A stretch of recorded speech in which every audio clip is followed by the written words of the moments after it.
All right, welcome everyone. I'm Jonathan Hughes with AMA Access. Today we have Bryon Morrison with Proxxy, who specializes in the getting those clients exit ready. And so we wanted to dive into a little bit more detail with Bryon, but first I wanted to kind of understand a little bit about who he is, what he brings to the table, why he's interested in doing this, and kind of those arrows that he's stuck in the quiver over the years.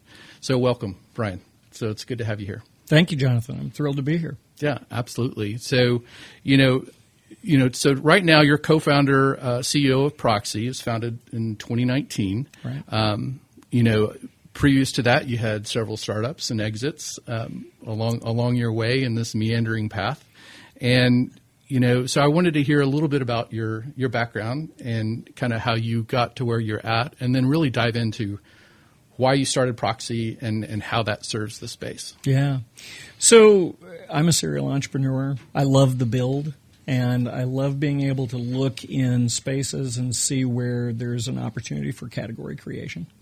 And I started out doing that in the marketing technology space. When my very first company was touchscreen kiosks in hotels. That gives you an idea of how old I am.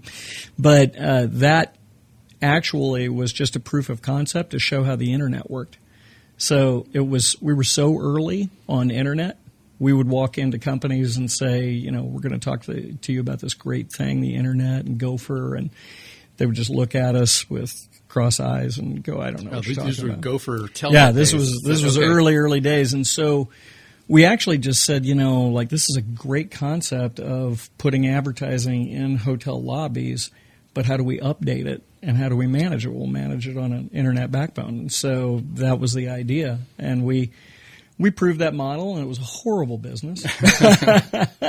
And we sold that. And then really that's when we started We See More, and We See More was an internet development firm, and it was, that was a very high time of, basically when it was the most important time in the internet. And we were very, very lucky. We sold that a few months before the crash. And it was, I would love to say that was brilliant business strategy, but it wasn't. It was luck. We just happened to do a roll-up.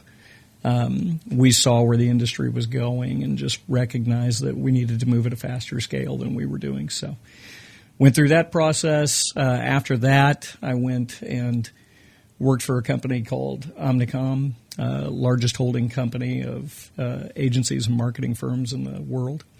And it was interesting because I had a lot of friends who knew that I was an entrepreneur, and they were like, you're going to last about 6 months in corporate America. You're going to hate it. Mm-hmm. And I thought the same thing. I kind of got drug in because I started working consulting with one of the agencies.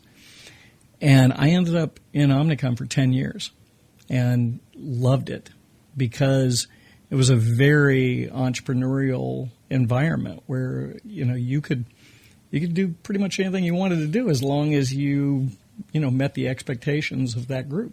And so I started working and running agencies and kind of got a name for turnarounds.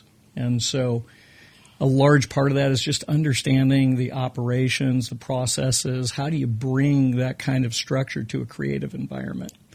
And it's not an easy thing to do, but it was something that I just loved. And so I kind of became an intrapreneur. We started agencies within Omnicom. And then I woke up one day and I was like, I've created a lot of value for the corporate world, and I missed getting back to actually doing it for myself and having an impact. So after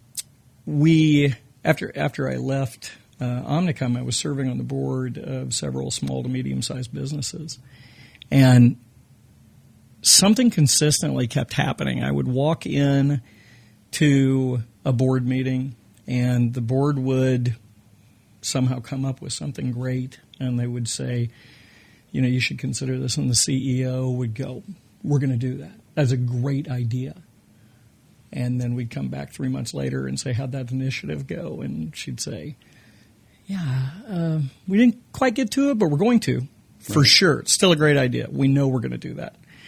And so I just started watching. It happened repeatedly, and I thought that was kind of interesting. And so we just recognized the science behind that is the fact that a CEO kind of operates on a bimodal mindset from the rest of the organization, meaning they have a really good understanding of what their vision is, what they want. They kind of see everything at one time. So when somebody gives them input, they have the mental capacity to hear that and add it into their thinking. But then the rest of the organization is focused on what I've got to get done tomorrow. And so they just move at two different paces. And so I started thinking, like, how do we solve that problem? And I identified a role that I kept seeing called Chief of Staff. And I thought that was a pretty compelling role because they were able to kind of shape-shift and focus on whatever the initiatives were that the CEO wanted to have happen. And so that's different than like the COO and the day-to-day operations. They were able to move at the same pace, same mindset as that CEO. And so that was the original thesis is, how could we do that more effectively and efficiently? Because most people that were hiring chiefs of staff were Fortune 500 companies, big military. And so I was like, man, if anybody needs that, it's small to medium-sized businesses because they need somebody who can shape, shift, and change with the CEO. And so that's why we developed Proxxy, and or at least that was the premise for why it came about.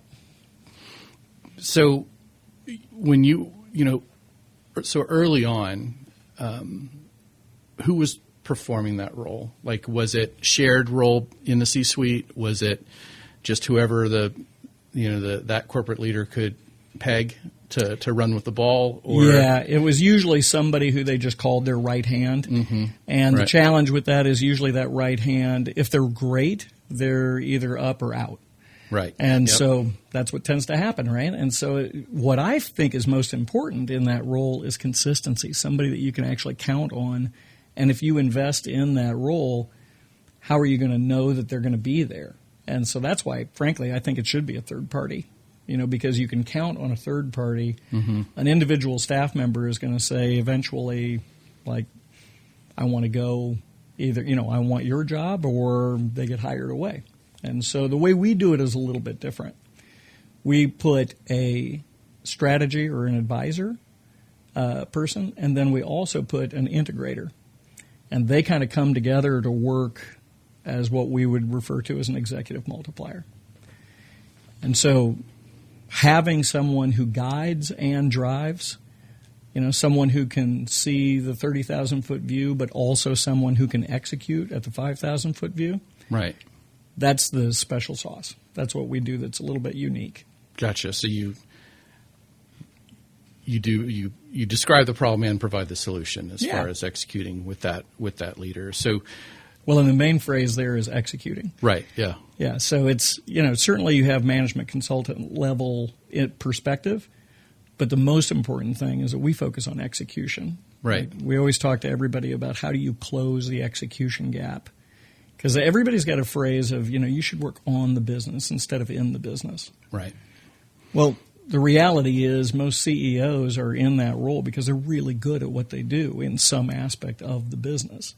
And so that's not an easy thing for people to shift in and out of. It is. It's hard to have the same brain to come up with the idea and execute it while doing all the other things, right? And I think there's probably eye rolls in this room of the Hughes thought bubbles that sometimes come up, and everybody runs away from, running it down kind of thing. So, I think that would be a nice luxury to have to someone that's going to iterate on that singular focused idea. When you started in 2019, what was, I guess if I back up a little bit, what do you think of yourself as a marketer, as an operator? Me personally? Yes, sir. Yeah, it's interesting because I've always said that if you take marketing, technology, and design, and you put those three things together, that's my area of expertise. Okay. How they come together. I'm I taught at SMU around some of those things. I have started and run businesses around those things. So I understand the nexus point between marketing, technology, and design exceptionally well. And so that's, as a practitioner, that's what I would say is probably my greatest strength. But then what I've started to do is apply that in systems to organizations so that we can figure out how do you design using technology. And then my area is typically around how are you growing and scaling. How hard is it not to postmortem your old ideas with newfound knowledge that you're finding now? It's really interesting you say that because a lot of organizations run into the same problems at various stages in the business. So you do definitely want to go in and create the hypothesis that's relevant to that company. But there's so much consistency in what happens to a company at various growth stages. So what we've actually been able to do is bring a lot of great frameworks that we know for a fact work at various stages of business.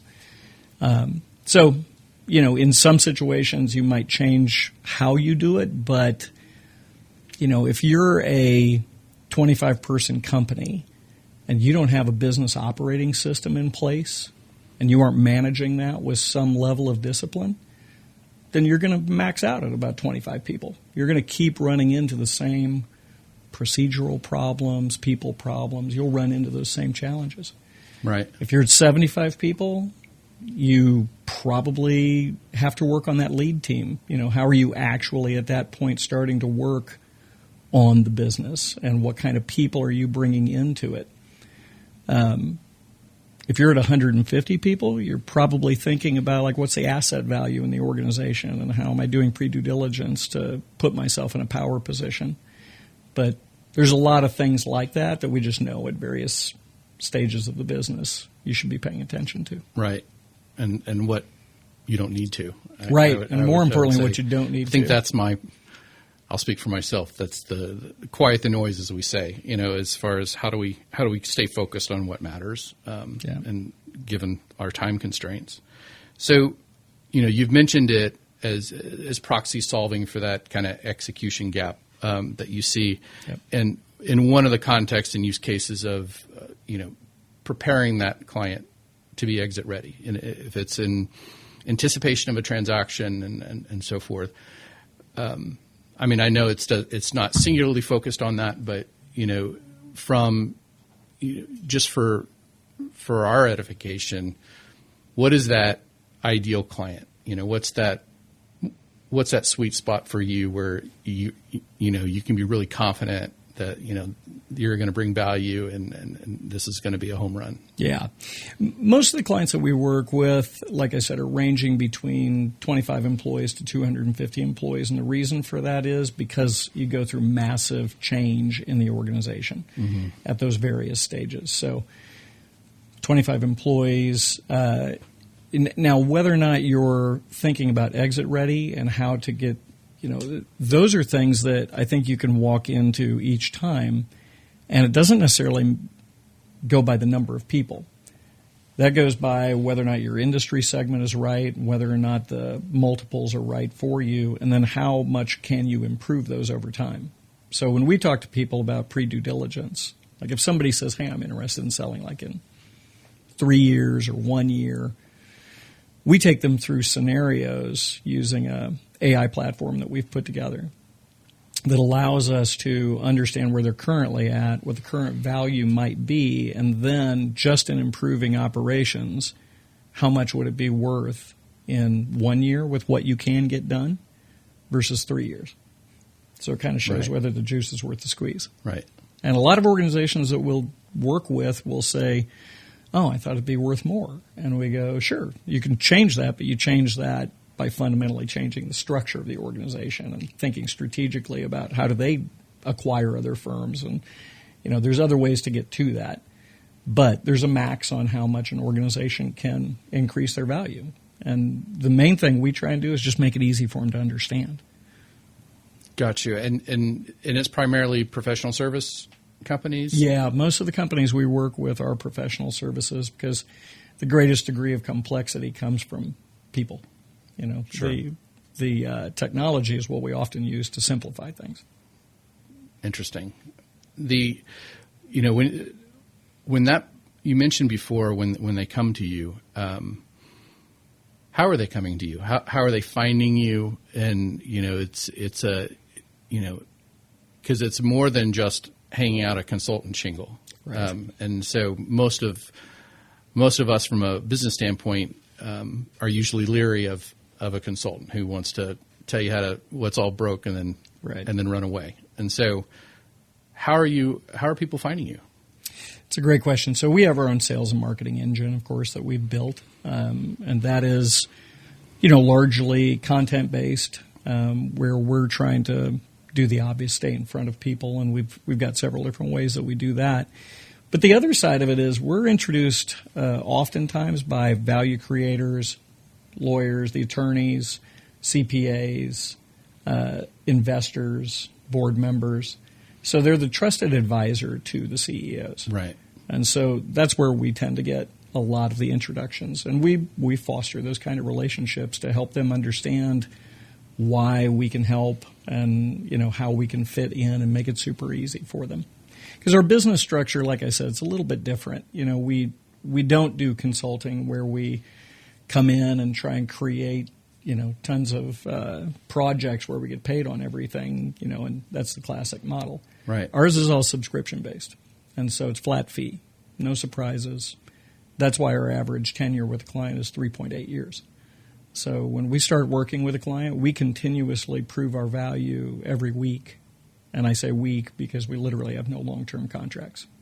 All right. So you said 3.8 years, which is pretty impressive. So does that attach to what that normal kind of exit timeline looks like when you come on board, or are we kind of blending different engagements? It's very relevant to that. What we usually do is to make it really, really simple, we just do a 6-week engagement to be able to show people how we work, how we think. We have a very methodical approach to onboarding clients so that they can understand that they can trust us. Because everything that we do is so focused on the fact that you have to have somebody at your right hand that you believe in. So literally the way we go through that in 6 weeks is we provide an incredible amount of value in a very short period of time. But then from that, there should also be a plan. Like, what can you actually do and what can you get done in the next 3 quarters that will significantly impact your value? So that's what we do in that 6 weeks, in addition to taking on a few of those low-hanging fruit projects where we usually look for, like, what's the thing that's been bothering you for the last year? And there's always something. Like somebody says, yeah, I've been trying to get this right. It's driving me crazy. And so we'll attack that. And we'll show them, like, what does the deliverables look like? How do we think? Will this make an impact, and can you use it immediately? And so that's just part of that process. And then after 6 weeks, if we're going to continue and we both know that this is a good relationship, then from that point on, it's pretty easy because from a business perspective, you're not going to get surprised by us. And we aren't going to come back to you and say, hey, I want a raise. And you got to figure out my insurance for me, and you have to figure out my, taxes and billings, and there's no issues in managing us. So on a typical engagement, you said that's usually 2 people.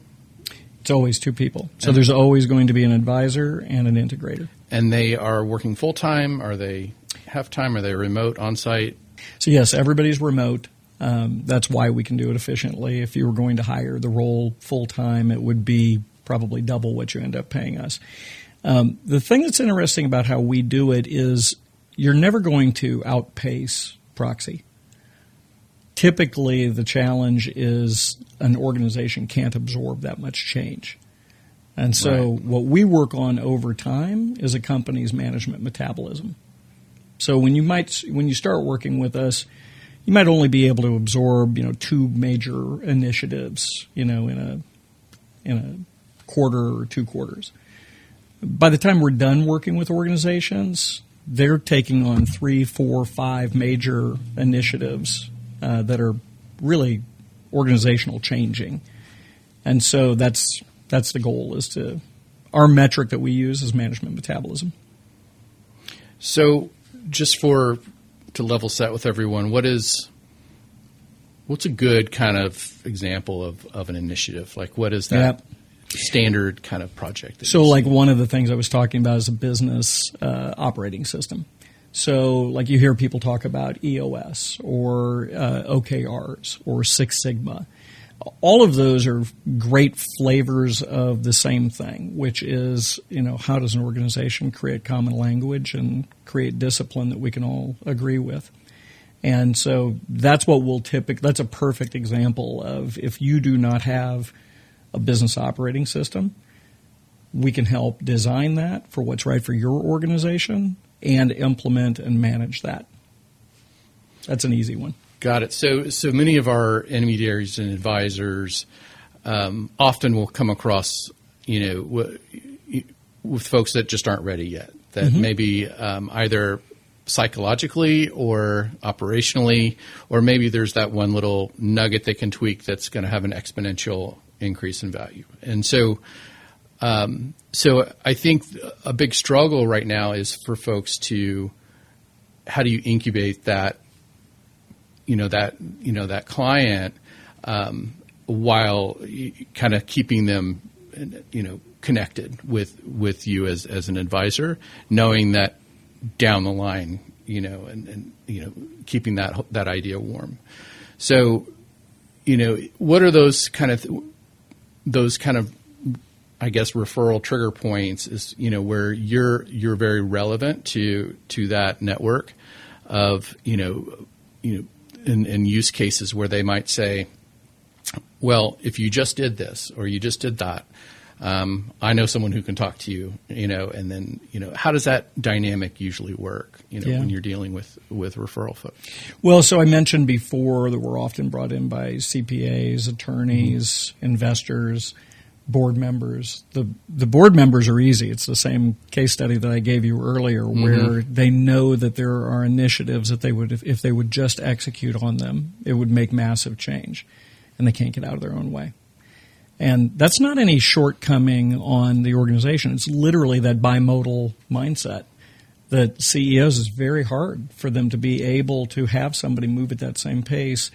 And the initiatives that we're working on are typically not something that's handled by the CFO or something that's handled by the attorney, by the chief marketing officer or the chief HR officer. There are things that go across the entire organization.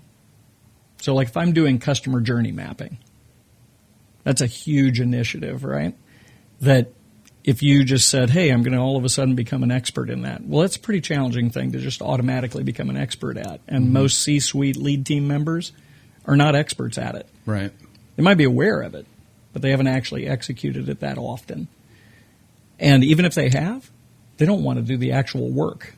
And so in our situation, we could look at customer journey mapping as a common thing that we come in and take a look at what is the overall structure of the journey, what are the specific processes within it, and then more importantly, like where do we find automations? How do we improve the speed at which we do that? How do we improve the customer experience? Those are all the things that it seems like, oh my God, that's a huge initiative. But it usually shows up because the CPA recognizes that they never get the cash in on time. Mm-hmm. So I imagine during an engagement, you can't help but assume that company voice, that note, that as you work on defining that ethos and like culturally, what's that DNA? Mm-hmm. Do you find yourself being maybe that connective tissue post-transaction, especially in a situation where the business owner might go away? Is that an interesting kind of having just that connective tissue? Absolutely. What we've seen that more on is the buy side, where we're working with a client and they're buying another organization. They're doing an acquisition, and we do the post-merger integration for them in that environment.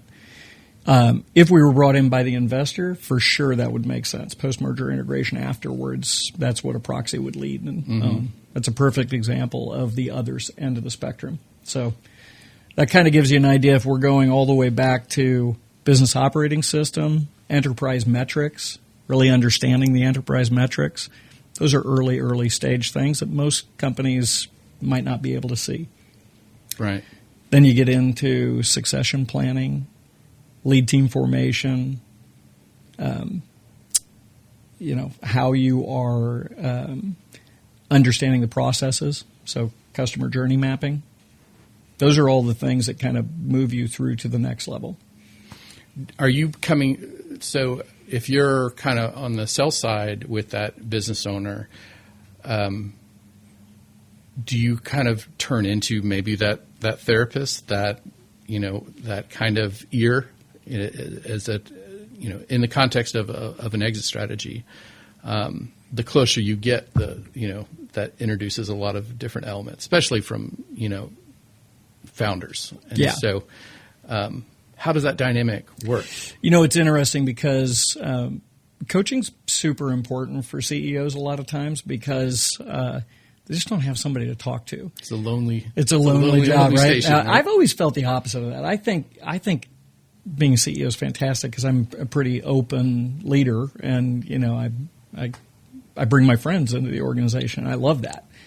But there are decisions that you might make where if you start thinking about selling the company, or if you're thinking about, like, I need to be able to fund something, but somebody on my lead team is going to want to create a fiefdom and they need more staff, and there's always some sort of a bias. Mm-hmm. So having somebody who understands the organization, understands the people in the organization, and can also be that coaching ear, that's kind of the secret sauce of what Proxxy does. Right. Now I imagine it kind of could cannibalize, the business of Proxxy as it is, but I assume you're a solid advocate for permanent chief of staffs in businesses. Sure, if it makes sense. Again, I would argue that I kind of feel like the Proxxy model, the reason we designed it is because I think it's a better mousetrap. Like the full-time role, if you think about if I hired a chief of staff when I've got 25 employees, and I have that same chief of staff when I have 150 employees, I may need something different. Gotcha. What's different about Proxxy is I shift out and change the advisor or the integrator, usually on an annual basis. Okay. So the reason for that is because it brings a new, fresh perspective, yet there's always continuity. So you always have the integrator or the advisor for ongoing continuity. And there's no way you can do that with one individual. So I've never seen this as a posted job description. So what is, if it's bifurcated materially between those two roles, mm-hmm. Is it ever a shared role, or are those two different personalities? They're two different individuals that always work as one. And that's what we're very good in Proxxy at making that advisor and integrator seem like one role.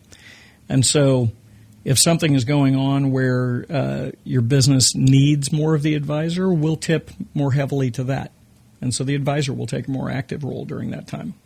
If it comes down to, and most of the time what it comes down to is a plan is laid out and I need to execute that plan, that's more integrator heavy. Who's that person? Who's the integrator? The integrator? Yeah, it's usually someone who has been a chief of staff. And they're the type of person who is wicked smart in analytics. They just understand and get data. They understand people exceptionally well, and they understand project management. So they've got the ability to operationalize ideas. Is there a typical career path that person has on their resume? Yeah, it's literally a chief of staff. So like a few years ago, we actually acquired an organization called the Chief of Staff Roundtable. Okay. And the reason for that is because that's our talent pool. And it lets us have access to thousands of fantastic chiefs of staff around the world. And are they usually coming as operators, coming up through the ranks? Yeah. Typically, what's their degree in when they've... That's a great question. I mean, a lot of them have an orientation towards HR, organizational management. Ironically, we've had a fantastic run of integrators who were people that were very high up in the advertising world. Like we had one individual who was the COO of a 500-person agency that just did not want that kind of pressure anymore. They had done it. They'd built it all out. They were in a stage where they wanted to be able to control their world. And so they came on with Proxxy as an integrator because they got to work with multiple clients, and what they really loved was being able to see the fruits of their labor. Right. Just the project base, don't know what tomorrow brings. I think that's once you have that personality, I think it ruins you for a 9 to 5. Yeah. But so from on the advisor side, like what are you seeing like as those bullet points on their resume? Yeah, those folks have typically run their own businesses.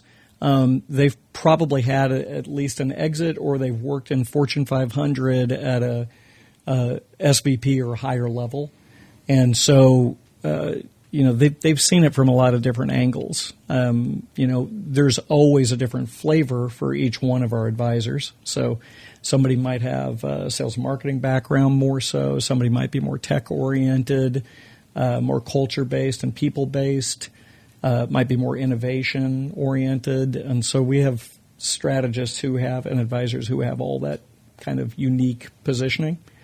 But they could look at any business and be able to help them using the frameworks that we have. So how meta is Proxxy? Do you have your own chief of staff? We do, of course. I mean, it'd be crazy for me not to drink our own champagne. Right. So from when you talk about your ideal client, and then I think if I'm an advisor and I'm thinking, and I've got you on my Rolodex, is certainly professional services, certainly exit is a good context, or it could be otherwise. Is there a company size, either revenue, transaction volume, number of people? Is it 25? Is that a floor? You know what I tell everybody from a referral perspective? If I'm an advisor and I am trying to identify who who should I call Proxxy for, I always say, give us the watch list. Right. So the organizations, if I'm going to talk to 50 companies in a year, and I'm going to work with 5 to 10, what I would suggest is, who is that next rung of companies that you're talking to that you go, I really like those people, but it's too early. Right. Those are the right kinds of people to pass on because we can actually help them grow and scale the business. So if I'm an advisor and then and I see these, I'm not going to say warts, but challenges that I know there's low-hanging fruit, and basically knowing that it's too early for me, but I can, I know that this can be infinitely better, and even if it doesn't exit, it's going to be better. And so, and a good scorecard is just making more money, I think, from a revenue perspective. So, so I think that professional service, more than 25 people, there's some short, quick win opportunities where it's definitely symbiotic to have someone like Proxxy in place for, getting someone exit ready or just ready. Yeah. I think what we tend to see is there's somebody already who's a trusted advisor in the organization, and they see what the challenge is. Mm-hmm. But there has to be some execution. There's a clear execution gap. And so, for the CPA, they can handle the books. They get everything put together. They know exactly what they're doing, but they can't get in to run cultural elements. They aren't going to go suggest how to put a business operating system in place. Right. They know that half of their clients have a great business operating system. They're doing a great job, and they know the difference. They just don't want to have to go. They get drug into it. And so that's usually the perfect relationship where they go, I know I can put Proxxy in there. They'll fix that problem and any of those other problems. And then my job becomes a whole lot easier too. Right. So in the situation where you were there first and there is no advisor yet in the deal, you have someone, maybe you've hit that milestone or they're ready to explore that exit. For sure. How are you thinking, are you guiding them towards advisors? How are you thinking about that? Yeah, we have certified exit planning advisors in our organization. And so we'll take them up to a certain point, but even in those scenarios, at best we'll play quarterback. and then we're going to bring in the right players. So if they don't already have that, then we'll absolutely bring partners in. And so that's the best symbiotic relationship, is where, if I'm a value provider and I'm already thinking about a company, but I don't want to do the actual work. I just want to be able to advise that company and have those things magically happen. Right. That's where Proxxy can fill in those gaps. And then instead of me working with 5 to 10 prospects, I'm working with 10 to 20 because Proxy's driving a whole lot of those. And so that's the right idea, because we do that on that side. Then as we bring in other customers, that are starting to get ready, we'll know when they're ready, and we start bringing in the right partners as we're going along. So we don't want it to be one of those things where we all raise our hands and go, oh, it's going to happen in a week. We've got to get this done quickly. Instead, we'd rather start those relationships. If it's a 3-year window, we want to start those relationships 2 years out, 1 year out, so that everybody's aware that they'll be part of that deal team. So from a technology standpoint, it's cliche to say the word AI, but, You have to. But as far as beyond not just AI, but that is the flavor of the decade, how are you leveraging technology to do this? Obviously, you're doing it remotely, but what other kind of tools are you interjecting with these folks? Yeah, one of the things that we do with, it seems like every one of our clients now, is help them build out a center of excellence around AI. So we have a chief AI officer. We use AI in our own organization in terms of how do we start to identify, like if we've created IP, and then we've literally built out applications and solutions for our clients. So we use it internally, but how do you start to bring the entire organization along with it? I've worked in internet, mobile, social, as a specialty. Each one of those, we've seen this movie before. Mm-hmm. This movie's just in double time. Right.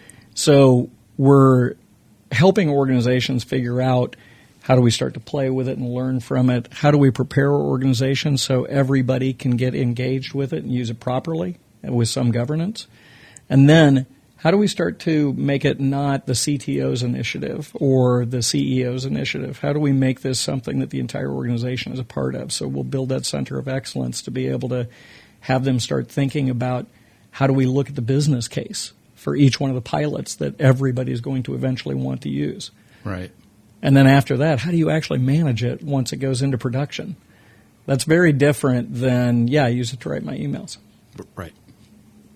So obviously, between your own personal successes building those companies and then through Proxxy, you've seen under the hood of a lot of companies, not only in how they're executing technology today, but just culturally, like what works, what doesn't, what's just noise, is this not just a slogan on the wall? Are they actually living that? So in the context of, you have a room full of M&A advisors, and, if you send a client their way, what is that one thing about owners that you would share with them that they should know? Man, that's such a good question. I think there's a commonality among founders and CEOs in SMBs that they need to be able to have that. I talked about that 6 weeks when we work with a customer, and we literally call that process speed to trust. And there's a difference between, I'm going to come in and do this for you versus I'm going to enable you. And so, having that trust with that executive that you are there just for them, you were there to make them successful. That's what we've found. Like, that's our absolute focus, is trust, that we will be able to do that for you and we will serve you specifically. And I know that sounds, it sounds like it's probably too much for one individual, like it's all about the CEO. But the reality is that CEO has to trust that you are there for them. And so that's why, when you talked about having their ear and them being able to say anything, if you're one of those value advisors, they have to know that you are in this to help them succeed. And then after that, they can listen to anything you say. Right. So how do you get to trust, and how do you get to it in a very quick way? That's our primary focus. In 6 weeks, you're going to walk away and go, I know I trust Proxxy. Right. And I think that's telling you, for someone like me who's always skeptical, Yep. that knows that I just feel that person's transaction-based. But that sure does cut through a lot of rhetoric if you trust that individual, for sure. Well, so for us, the way we do it is we just build a business structure that clearly, there's no long-term contracts. We give you your money back after the 6 weeks if you didn't get what you wanted out of it. We show them deliverables at the end of every week, and that's as long as we work with that organization. So we make it pretty simple for them to recognize, like, we are only there to make you successful. And there's no surprises in pricing. We aren't upsell, no cross-sell. Those are all things that we just do everything we can to just kind of wipe that concern out. Yeah, I think that's being that owner advocate and ear, and it feels like you're a proxy not only to the owner but to the advisor as well. Yeah. So the very, very interesting, and I know we have a room full of people and advisors that would love to bend your ear. So we hope to see you at our next event. Yeah. So you've been hearing from Bryon Morrison from Proxxy. This has been AMA Access, and we sure do appreciate you coming on. These kinds of conversations are happening all the time. We'd love for you to join in, whether it's through our monthly webinars, our biannual conferences, or our SEMA certification, and then we have our chapter events across the nation all year round. You can find out more at amaonline.com. Until then, see you next time.